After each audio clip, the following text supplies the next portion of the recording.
How to cancel Apple Music subscription.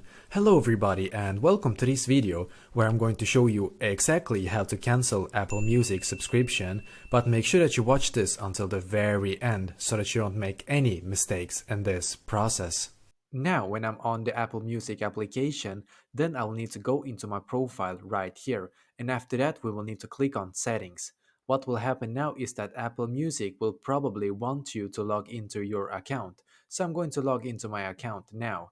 When I have logged into my account, then I will need to scroll all the way down until I can see where it says subscriptions. So you'll be able to see your subscription in here. So now just simply click where it says manage. When you have come here, then you will need to click where it says cancel subscription. If you have a free trial with Apple Music, then make sure that you cancel your subscription before the free trial has ended so that you don't have to pay for the next month. So this is exactly how to cancel Apple Music subscription. Let me know in the comments below if you have questions. I will try to answer to as many as I can, so don't hesitate to ask.